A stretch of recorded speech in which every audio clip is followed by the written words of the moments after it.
안녕하세요. 김성길 목사와 함께하는 천국 이야기 시간. 이 시간은 쉬운 8번째 시간이 되겠습니다. 지금 우리는 제5부 예수님의 천국운동을 다루고 있습니다. 예수님께서 이 땅에 오셔서 세상 나라 운동하신 거 아니고 자기 나라 운동하셨죠. 그분의 나라 운동, 천국운동 하셨습니다. 세 가지로 천국운동 하셨죠. 첫째는 말씀으로 증거해 주셨고, 두 번째는 그 나라를 경험시켜줬죠. 치유와 자유. 세 번째는 그 나라의 문화를 보여주셨어요. 이 땅에 사는 사람들하고는 다른 삶의 문화. 행복하게 살기를 원하면 세상 나라 문화 따라가면 안 되고 예수님이 보여주신 그분의 나라 문화 배우고 살아야 합니다. 자, 그 중에서 지금 우리가 첫 번째 내용을 정리해 하고 있습니다. 말씀을 통해서 예수님이 천국을 어떻게 정리해 주셨고 설명하셨는지를 우리가 다루고 있습니다. 자, 예수님께서 말씀을 통해서 다루실 때 세 가지의 말씀의 성격이 있다고 그랬죠. 하나는 이름, 또 하나는 비유, 또 하나는 직접적으로 천국의 성격들을 설명합니다. 이름들은 그 나라의 환경이나 이런 것들을 이해할 수 있도록 담아놓은 내용이에요. 비유는 그 나라의 성격, 특징, 그리고 그걸 가진 자들의 사명, 그 나라를 찾기 위해서, 만나기 위해서 우리가 뭘 어떻게 해야 되는지 이런 이야기들을 다룬 것이 바로 비유입니다. 그리고 이 직접적인 말씀을 통해서 그분의 나라를 설명한 것은 삶은 이렇게 살아야 된다. 천국의 문화는 이거야. 천국은 이런 곳이야. 제자들하고 대화 나누면서 또 뭐 바리새인들하고 토론하면서 그분의 나라를 세상 사람들은 제자들도 그렇고 바리새인들도 그렇고 다 세상 나라 중심으로 이야기를 해요. 그럼 예수님은 그분의 나라를 중심으로 대답하시고 가르치시고 하는 이야기들이에요. 그래서 우리가 이름들을 통해서 증거되는 그분의 나라에 대해서 2시간 살펴봤습니다. 이 시간에는 비유들을 통해서 나타난 천국에 대해서, 그분의 나라에 대해서 우리가 간단하게 정리를 해보려고 합니다. 비유는 참 말썽도 많죠. 왜냐하면 통일교, 신천지, 모든 이단들이 다 비유풀이를 통해서 자기들을 만들어 가기 때문에 그래요. 근데 이게 참 잘못된 해석 방법을 사용하고 있다는 거. 지금은 이단들과의 비교할 수 있는 시간은 없고요. 지금은 천국에 대한 이야기를 나누고 나중에 이단들에 대한 그런 문제들은 한번 따로 정리를 하도록 하겠습니다. 자, 성경에는 예수님이 말씀하신 비유들이 많이 나타나요. 마태, 마가, 누가복음 속에 많이 나타납니다. 그런데 특별히 그 중에서 이 시간에는 마태복음 속에 나타나고 있는 비유들을 간단하게 소개를 하겠습니다. 여기서 비유 정리를 다 할 수는 없으니까요.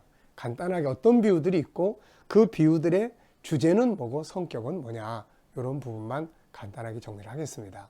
우리도 이제 아이들이나 사람들에게 하나님 나라를 소개하려면 때로는 이렇게 비유를 들어야 돼요. 예를 들어준다는 거예요. 비유는 예를 들어서 설명해 주는 거예요. 예를, 저 나무를 봐. 하나님 나라는 저렇게 뻗어나가는 거야. 성장하는 특징이 있어. 그게 설명하는 거예요. 자, 그래서 우선 마태복음 13장에 8가지 비유가 나옵니다. 기억하시겠습니까? 우선 씨 뿌리는 비유가 2개가 나와요. 그 다음에 겨자씨 비유가 나와요. 그 다음에 누룩의 비유가 나오고, 보물의 비유가 나와요. 진주의 비유가 나오고, 그물에 대한 비유가 나와요. 그리고 서기관들에 대한 비유가 나옵니다. 이 비유들만 쭉 정리를 해보면 그분의 나라의 성격은 이런 거구나 라는 걸 알 수 있어요. 첫 번째 비유. 그래서 마태복음 13장에 나오는 비유들이 있잖아요. 그 비유를 풀 때 뭘 중심으로 풀어야 됩니까? 천국이에요. 예수님께서 천국에 대해서 천국 말씀을 비유로 하셨어요. 거기서 그냥 이 씨는 천국이다. 그런데 거기서 그냥 이 씨는 말씀이야 그래버리면, 말씀은 세상 말씀도 있고 인간적인 말씀도 있고 교훈적인 말씀도 있으니까 본질이 없어져 버리는 거예요. 그래서 항상 성경을 해석을 할 때 주제가 뭐냐는 거예요. 예수님은 항상 주제를 말씀했어요. 천국은 이와 같다. 천국은 이와 같다. 근데 우리는 앞에 있는 천국 싹 빼버리고 뒤에 있는 비유의 성격만 그냥 자기 좋은 대로 해석을 해버리는 경우가 많아요. 그래서 들으면 은혜는 되죠. 근데 천국이 계속 떠올라야 되고 천국이 계속 입력이 되고 천국이 살아야 되는데 이게 없어져 버리고 세상 나라가 자꾸 우리 안에 많아지고, 이거는 성경을 잘못 해석하는 거예요. 그래서 예수님은 천국을 주제로 해서 이야기를 하고 있다는 거예요.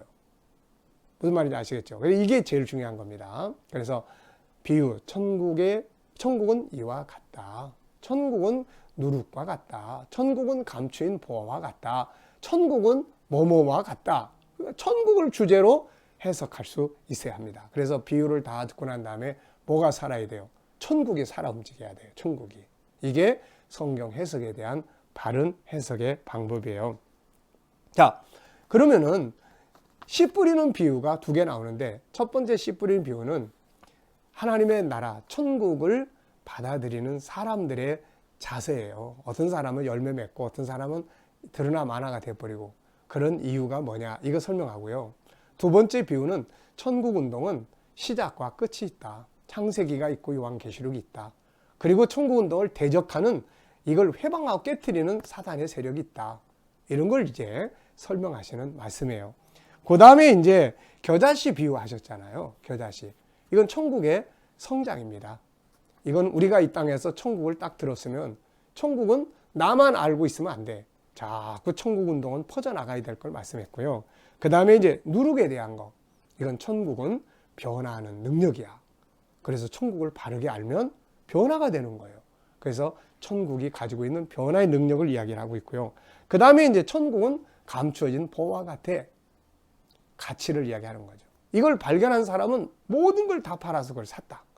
제자들이 처음에 이거 몰라가지고 어려운 일 많으니까 도망갔는데, 나중에 성령 받고 난 다음에 가치를 알고 나니까 막 그걸 자기가 살려고 자기 인생을 몽땅 다 파는 이야기들이죠. 천국의 가치입니다. 천국은 세상 나라보다 훨씬 뛰어난 가치를 가지고 있는 거죠. 자, 그 다음에는 또 뭐 있습니까? 진주에 대한 장사꾼의 이야기가 나와요. 우리가 인생을 뭘 위해서 살아야 되는가를 설명하는 비유예요. 그 다음에 나오는 게 그물입니다. 그물.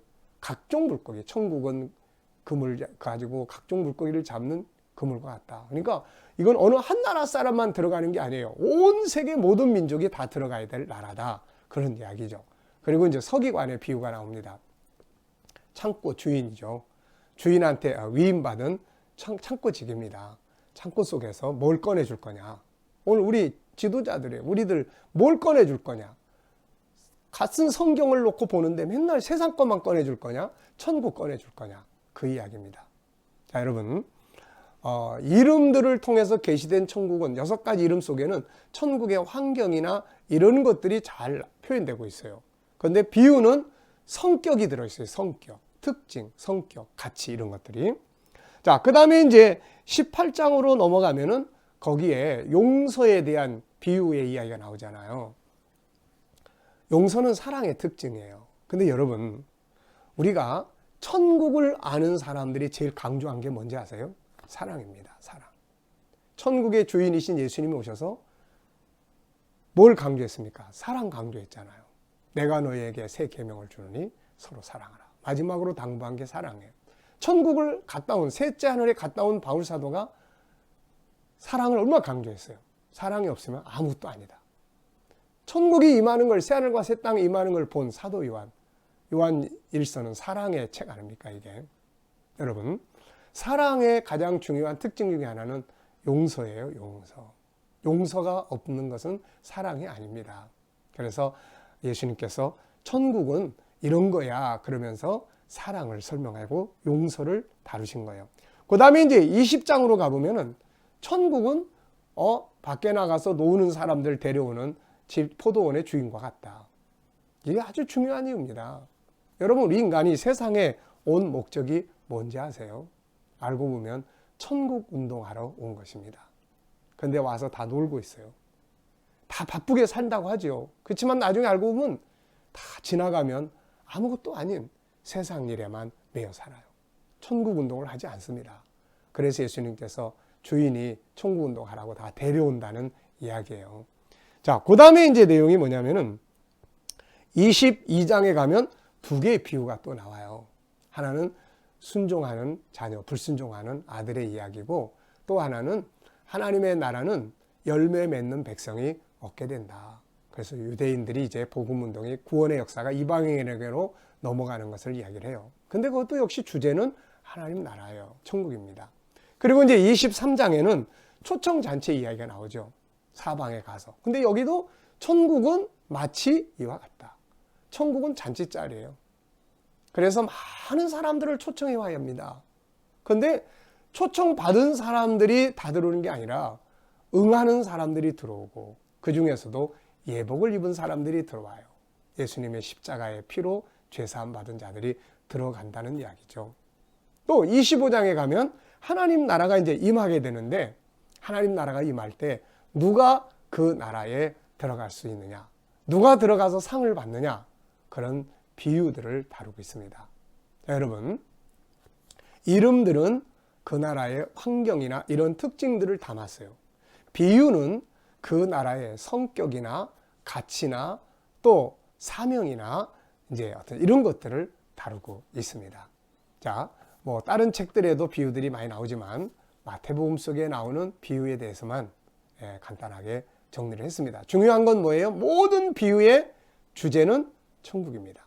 천국을 중심으로 해서 비유를 풀지 않으면 그것은 잘못된 해석이 돼버릴 수가 있습니다. 이 점만 잘 주의하시고 앞으로 비유들을 보실 때 천국이 주제구나, 이것을 꼭 기억하고 보시면 되겠습니다. 오늘의 말씀은 여기서 마치도록 하겠습니다. 감사합니다.